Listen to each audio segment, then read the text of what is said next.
සූර්යා ලෝකයට නිරාවරණය වන විට සමහි විටමින් D නිපද වෙන බව අපි කුඩා කාලයේ පටන්ම ඉගෙනගෙන තියෙන විද්‍යාත්මක කරුණක්. හැබැයි දවස් 365 පුරාම හොඳින් හිරු එළිය ලැබෙන සමකාසන රටක් වෙන ශ්‍රී ලංකාවේ විටමින් D පිළිබඳව මෑතකදී සිදු කළ තියෙන සමීක්ෂණ කිහිපයකින් හෙළිවෙච්ච තොරතුරු ඔබ අපි හැමෝම පුදුමයට පත් කරවන එකක්. එක් සමීක්ෂණයකට අනුව ශ්‍රී ලංකාවේ නාගරික ජනගහනයෙන් සෑම 3 දෙනෙකුගෙන්ම එක් අයෙකුම vitamin D ඌනතාවෙන් vitamin D deficiency වලින් පෙළෙනවා. එතකොට දකුණු පළාතේ කාන්තාවන් අතර සිදු කළ සමීක්ෂණයකිනුත් මේ හා සමාන ප්‍රතිඵල ලැබිලා තියෙනවා. එහි ප්‍රතිඵල අනුව නම් එම කාන්තාවන්ගෙන් අඩකට වඩා වැඩි පිරිසකගේ ශරීරයේ පැවතිය යුතු විටමින් D මට්ටම ප්‍රමාණවත් නැහැ කියලයි කියන්නේ. වයස 10ත් 18ත් අතර පාසල් සිසුන්ගේ ශරීරවල විටමින් D මට්ටම් ගැනත් සමීක්ෂණයක් සිදු කරලා තියෙනවා. එහිදී ආසන්න වශයෙන් එම වයස් කාණ්ඩයෙන් අඩකගේ පමණ විටමින් D මට්ටම ප්‍රමාණවත් නැහැ කියලයි හෙළි වෙලා තියෙන්නේ. ඇත්තටම මේ තත්වය සෞඛ්‍ය බලධාරීන් කවදාවත් බලාපොරොත්තු වුණු තත්වයක් නෙමෙයි. විටමින් D කියන්නේ අපේ ශරීරයේ බොහෝ කාර්යයන් සඳහා අත්‍යවශ්‍ය වන පෝෂකයක්. විටමින් D ඌනතාවයක් ඇති වුණොත් එය අපේ ශරීරයට ඍජුවම බලපානවා. නිරෝගීව ජීවත් වීමට නම් ශරීරයේ ප්‍රතිශක්තිය ඉහළ මට්ටමින් පවත්වා ගැනීම අත්‍යවශ්‍ය කාරණාවක් කියලා අපි හැමෝම දන්නවා. අපිව ආසාදන වලින් ආරක්ෂා කරන ප්‍රතිශක්තිය උපරිම මට්ටමින් පවත්වා ගැනීමට විටමින් D ශරීරය තුළ විශාල කාර්යභාරයක් සිදු කරනවා. විටමින් D ශ්වසන රෝග respiratory diseases වළක්වනවා. එතකොට අපිට ශක්තිමත් අස්ථි පද්ධතියක් පවත්වා ගන්නත් විටමින් D අවශ්‍යම වෙනවා.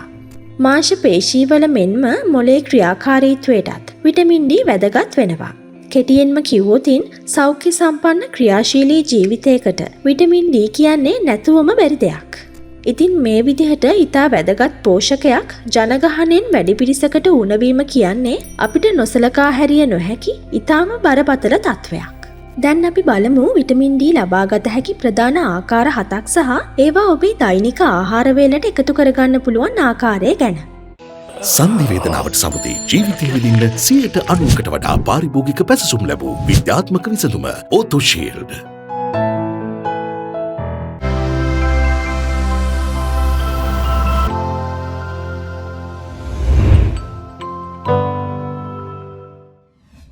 අංක 1 හතු මෂ්රූම්ස් විටමින් D බහුල සත්ව නොවන එකම ආහාර ප්‍රභවය. හතු කියන්නේ මාංශමය නොවන විටමින් D ප්‍රමාණවත් ලෙස ශරීරයට ලබා ගන්න පුළුවන් එකම ආහාර ප්‍රභවයයි. මිනිස්සු වගේම හිරු එළියේ UV ආලෝකයට නිරාවරණය වෙලා විටමින් D නිපදවීමේ හැකියාව හතු වලට පවතිනවා. අංක 2 බිත්තර විටමින් D දෛනික අවශ්‍යතාවය සම්පූර්ණ කර ගැනීම සඳහා පහසුම විසඳුම තමයි මේ බිත්තර කියලා කියන්නේ. එක් විශාල බිත්තර කහමදයක විටමින් D අන්තර්ජාතික ඒකක 41යි IU අඩංගු වෙනවා. බොහෝ නිරෝගී වැඩිහිටියන්ට දිනකට බිත්තර කහමද එකක් හෝ දෙකක් පරිභෝජනය කිරීම සාමාන්‍යයෙන් ආරක්ෂිතයි. හැබැයි අධික කොලෙස්ටරෝල් හෝ හෘද රෝග අවදානම් තියෙන පුද්ගලයන්ට සතියකට උපරිම වශයෙන් කහමද 4ක් හෝ 5ක් දක්වා සීමා කිරීම සිද්ධ කරන්න ඕනේ. අංක 3 ටින් කළ ටූනා මාළු ටින් කළ ටූනා නැවුම් මාළු වලට වඩා මිල අඩුයි වගේම දිගු කාලයක් තබා ගන්න පුළුවන්. ටින් කළ light tuna can light tuna gram 100ක විටමින් D අන්තර්ජාතික ඒකක 269යි IU අඩංගු වෙනවා. ඒ දෛනික විටමින් D අවශ්‍යතාවයෙන් 134ක්. හැබැයි ටූනාවල රසදිය අඩංගු වෙන්න පුළුවන් නිසා එය අධික ලෙස ආහාරයට ගැනීමෙන් වැළකී සිටීමත් වැදගත්. ලයිට් ටූනාවල රසදිය අඩු බැවින් එය මධ්‍යස්ථව ආහාරයට ගැනීම ආරක්ෂිතයි කියලා වෛද්‍යවරු පවසන්නේ. අංක 4 හුරුල්ලන් සහ සාඩින් කුඩා මාළුවන්ගේ විශාල බලය. හුරුල්ලන් මාළු ග්‍රෑම් 100ක විටමින් D අන්තර්ජාතික ඒකක 167යි IU අඩංගු වෙනවා. ඒ දෛනික විටමින් D අවශ්‍යතාවයෙන් 120ක්. අච්චාරු දැමූ ටින් කළ සාඩින් කියන්නේත් විටමින් D අපේ ශරීරයට එකතු කරගන්න පුළුවන් හොඳම ආහාර ප්‍රභවයක්. සාමාන්‍යයෙන් සාඩින් ග්‍රෑම් 100ක විටමින් D අන්තර්ජාතික ඒකක 193යි IU අඩංගු වෙනවා.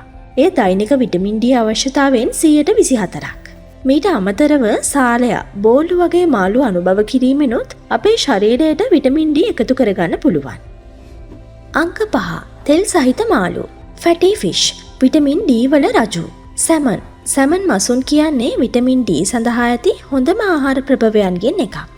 සාමාන්‍යයෙන් සැමන් මාළු ග්‍රෑම් 100ක විටමින් D අන්තර්ජාතික ඒකක 441යි IU අඩංගු වෙනවා. එය අපේ දෛනික විටමින් D අවශ්‍යතාවයෙන් 55%ක්. අංක 6 code lever oil. Code lever තෙල් කියන්නේ මාළු වලට අකමැති අයට විටමින් D ලබා ගන්න පුළුවන් හොඳම විකල්පයක්. කෝඩ් ලීවර් තෙල් එක්තේ හැන්දක විටමින් D අන්තර්ජාතික ඒකක 450යි IU අඩංගු වෙනවා. ඒ දෛනික විටමින් D අවශ්‍යතාවයෙන් 56%ක්. අංක 7 නොමිලේ ලැබෙන මහඟු දායාදය. විටමින් D ලබා ගන්නා නිවැරදි ක්‍රමය. අපි උඩින් කියපු ආහාරවල විටමින් D මොනතරම් අඩංගු වුණත් දෛනික විටමින් D අවශ්‍යතාවය සපුරා ගන්න අපි දෛනිකව ගන්න ආහාර ප්‍රමාණවත් නැහැ. ඒක තමයි ඇත්ත කතාව. විටමින් D උණතාවය මගහරවා ගන්න තියෙන හොඳම සහ පහසුම ක්‍රමය තමයි හිරු එළියට නිරාවරණය වීම කියන්නේ.